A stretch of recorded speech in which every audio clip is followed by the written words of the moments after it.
अच्छा, तो गुज़िश्ता वीडियो में मुझसे किसी ने कहा था कि मैं खालिस उर्दू बोलता हूँ। खालिस क्या हुआ? कैसे लड़के का है? 100 में से 54 नंबर आए थे, भूल गए का? हाँ हाँ, मान लिया कि मेरे उर्दू में कम नंबर आए थे, but a single sheet of number can decide my future. हाँ हाँ, चल चल।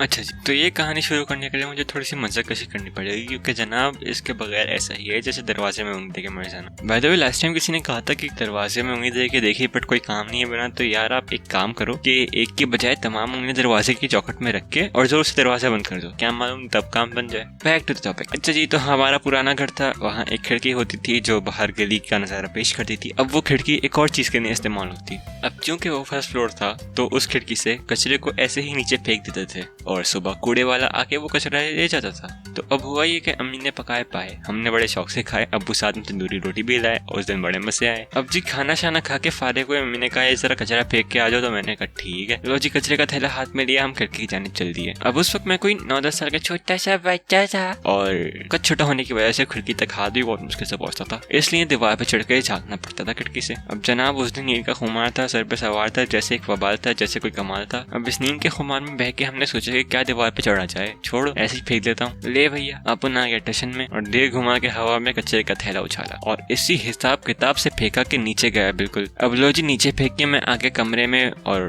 करने लगा ख्वाबों के जुगनू से बातें। अब मुझे ख्वाब खरगोश में कुछ आवाजें सुनाई दी, बट मैंने इग्नोर मारा। सुबह उठा तो पता चला घर में कोहराम मचा हुआ है। मैंने जी इग्नोर मारा, आराम से वॉशरूम होकर आया, नाश्ता करा, मजे से बाल शाल बना के। अब बाद में नीचे जाके कजन से मिला तो भैया मालूम हुआ कि भैया तलना तिसी तुरैल ने ना एक तंतलते सर पे ना पायती हड्डियां फेंक दी। कल रात ना अंतल नीचे फुटपाथ पे बैठे सिगरेट फूट रहे थे कि इतनी देर में ऊपर से ना आसमान पे से ना किसी बला ने पाई थी ना हड्डियां फेंक दी थी। मुझे तो लगता है अंतल ने ना किसी चुड़ैल वुड़ैल से पंदा ले लिया है। हाँ, उसकी बात में मैंने कुछ और किया तो मालूम हुआ कि जी वो चुड़ैल तो मैं ही हूँ। अब उसको कौन बताता कि भाई वो चुड़ैल मैं ही हूँ।